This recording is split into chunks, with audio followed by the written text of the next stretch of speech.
So as Wayne said, we are joined tonight by Dai Hankey. Hello, welcome. Hi. All right. And for those who might not know the infamous Dai Hankey, who are you? So Dai Hankey from different Ponty. We're in Pontypridd tonight. I grew up in Pontypool, and I was born and raised there, 18 years. Moved to Cardiff, met my wife, Michelle, married her, had 4 children, moved back to the valleys, to Pontypool again, planted a church, went back to Cardiff. So I guess I planted another church, so I guess I'm kind of a church planter, is what I do, amongst other things. I also do some ministries around the issue of human trafficking and modern slavery that I guess we're going to talk about tonight. Yeah, absolutely. So for this first part of the interview, we just wanted to get to know you a bit better. So could you tell us a little bit about your journey of faith? How did you come to know this person, Jesus? Yes. So I had the privilege of growing up with 2 very loving parents who were followers of Jesus. And I grew up going to church, always believed that there was a God. That was never a mystery to me. I found it easier to believe there was a God than there wasn't a God, but didn't have any desire to know that God. I was quite happy just to live my life for myself, for my own pleasure. And so as I grew up into teenage years, I guess I started to live far more recklessly and selfishly than perhaps I should have, and certainly than my parents were happy with. I also had a lot of anger and rage growing up. I was a very rebellious kid. I've always rebelled against authority. It's always something which was in me.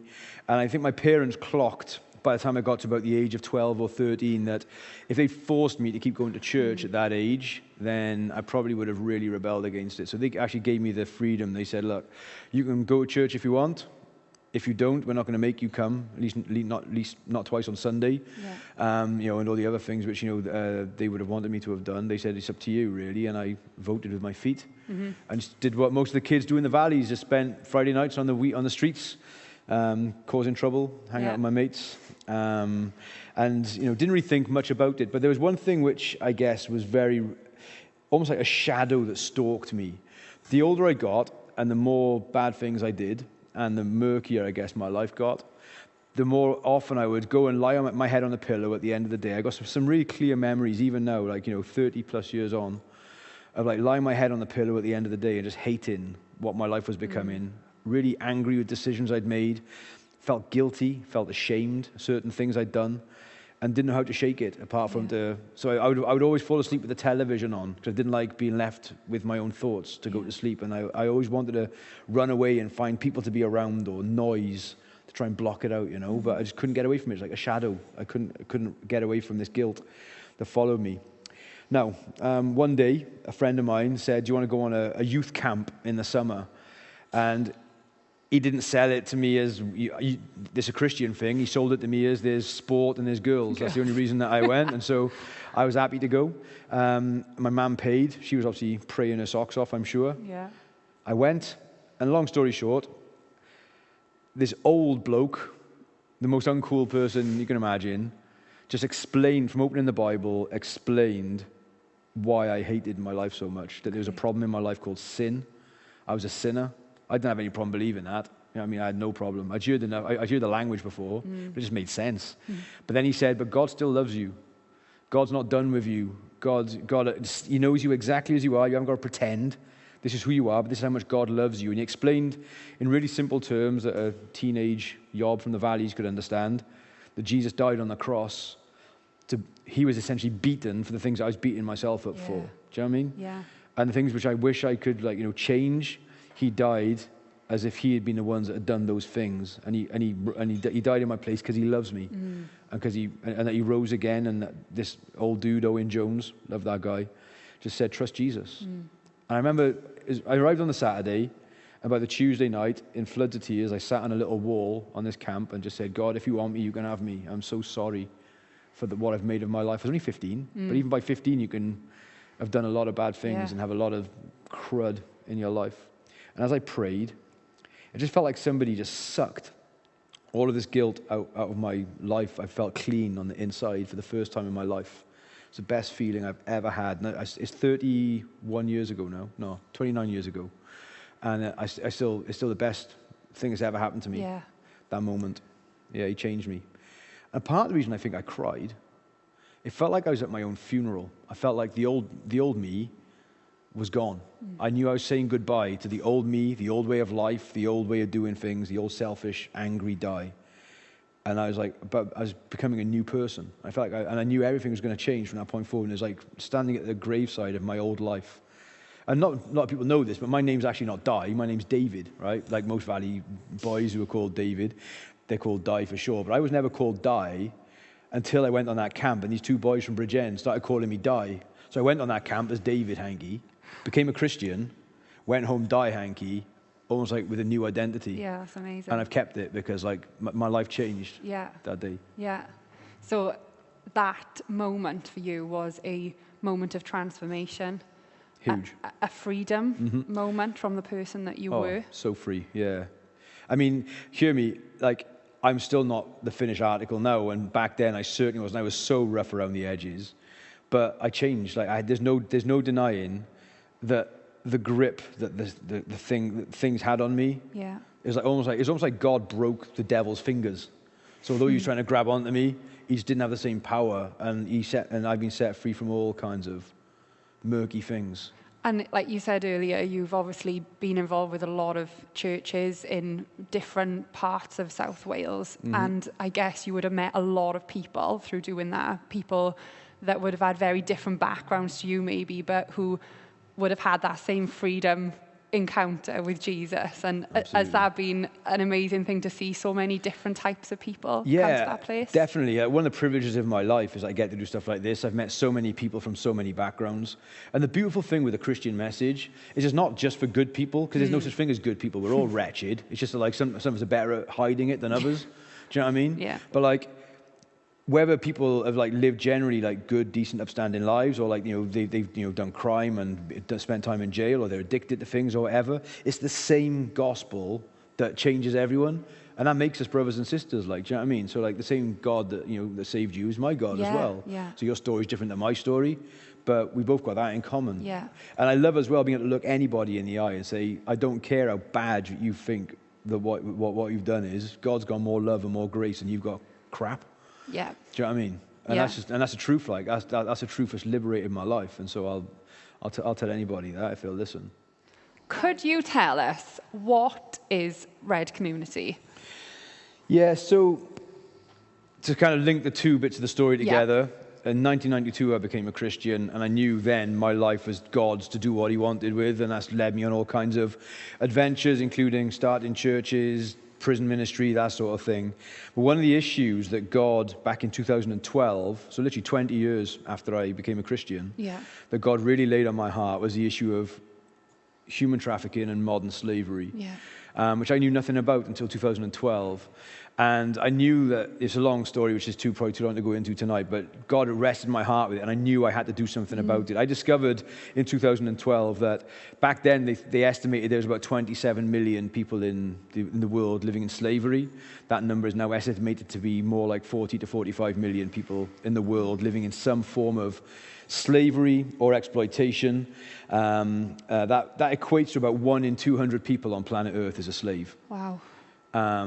And there's different sorts of slavery that I discovered, So in 2012, I knew I didn't know what to do, so I started a prayer meeting for anybody else that was bothered by those sorts of statistics. And we invited different people in to come and teach us, to educate us, and I learned more and more. I learned that there's various forms of slavery. There's sexual exploitation. There's like being forced into prostitution. There's criminal exploitation, where people are forced to do illegal things like growing cannabis or begging. There's forced labor, where people are forced to work in legitimate work like factories, agriculture, but either getting no pay or minimal pay and being kept in squalid conditions. There's a thing called domestic servitude, where people are forced to live in houses as servants, and they're often sexually exploited as part of that as well. There's a form of slavery called, or trafficking rather, called organ harvesting, where people are trafficked for their organs. They're put to sleep, they wake up minus a kidney, minus a lung, and those things are sold on the black market. And there's also two growing forms of exploitation that we're aware of right now. One would be online child sexual exploitation, where children are literally pimped out, often by family members, online for perpetrators normally in the West. And also locally here in Wales and across the whole of the UK, there's a new form of exploitation called county lines, where vulnerable homeless people and vulnerable children are being used for the spread of the drug trade out of the big cities, London and Liverpool. And they're being exploited and taken advantage of. And that's a huge issue in Wales, especially in communities like up here in the valleys. Yeah. Where, and so like Red Community is essentially a bunch of Christians that started praying about it, and is some kind of an attempt to be a Christian response to human trafficking. Our goal is to focus on Wales.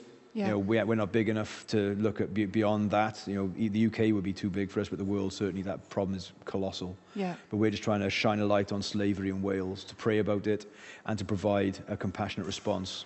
I think a lot of people who are watching right now will be shocked that slavery exists in Wales. Is that a reaction that you come across often? Massively, yeah. I mean, people still assume slavery is a transatlantic slave trade. Yeah. They don't think of, like, you know, a Vietnamese person in a nail bar. You know, they don't think about an Eastern European washing a car in a hand car wash. They don't think about women in brothels necessarily not wanting to be there. They just think it's something which happened a long time ago. But essentially, slavery, or human trafficking, is essentially the exploitation of vulnerable people by powerful people for illegitimate, illicit gain. Yeah. That's what it is. And wherever there's vulnerability that can be exploited, people can be forced to do things against their will. That is essentially slavery. Yeah. And like you just said, I mean, it is a colossal global issue, isn't Huge, it? And what you've just said is that you are focusing on Wales and I guess Cardiff specifically. Primarily Cardiff and Newport, but we're increasingly trying to look. So County Line, for example, is a massive issue in North and West Wales. Right. Where there's seaside towns, smaller towns.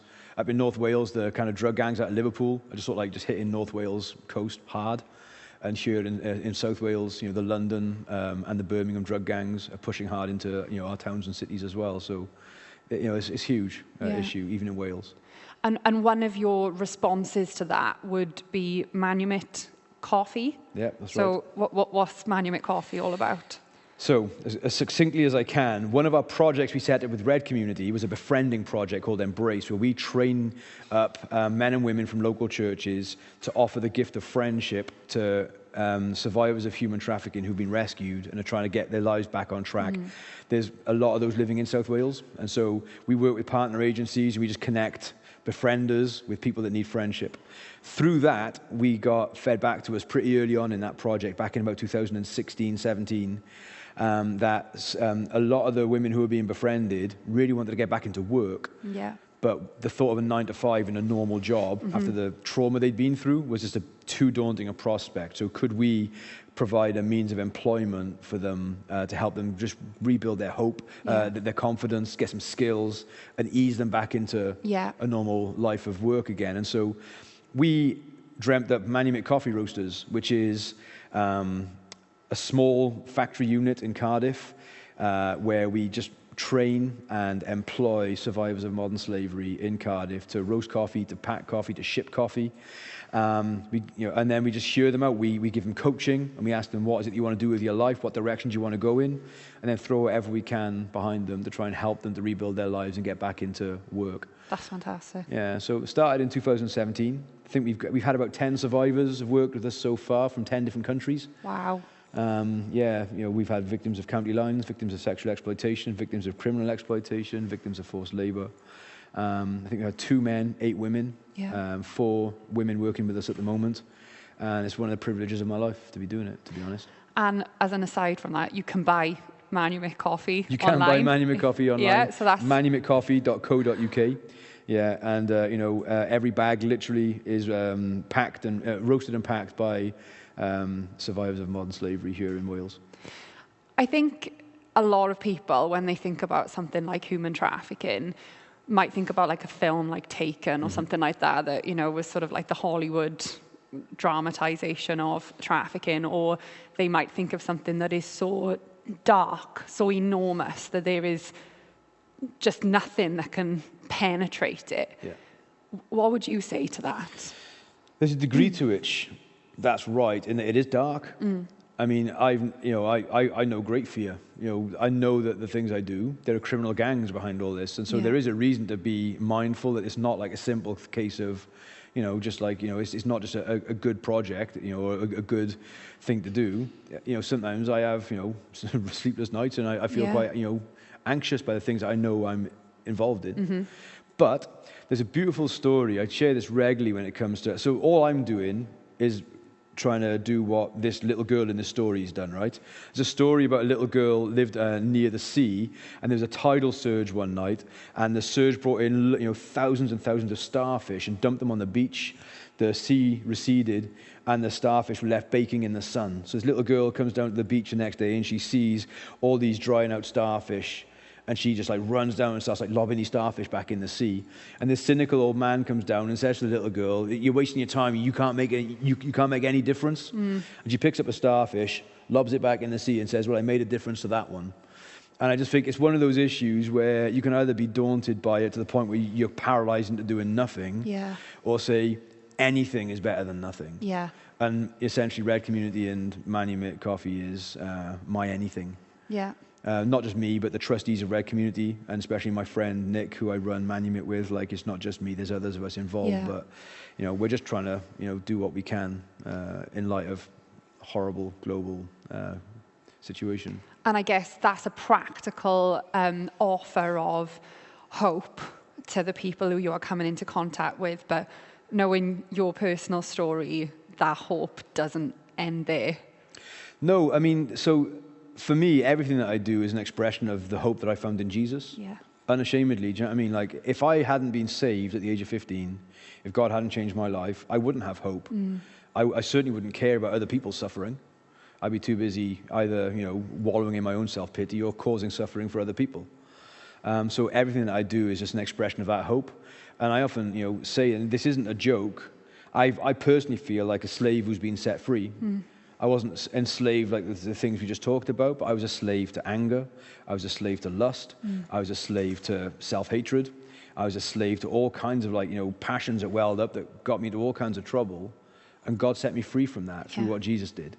And so it doesn't matter to me whether the people that I'm helping or serving, you know, believe the same stuff as I believe. I'm doing what I do because it's an expression of what He has done for me. You know, and that's why it's a privilege, because I'm just putting on display my story, which is a story of freedom. That's amazing.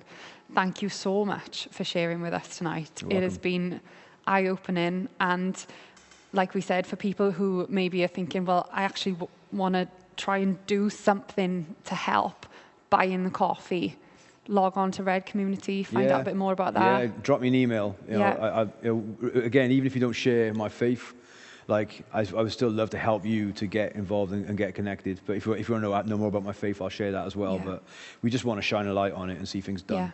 Amazing. Thank you so much.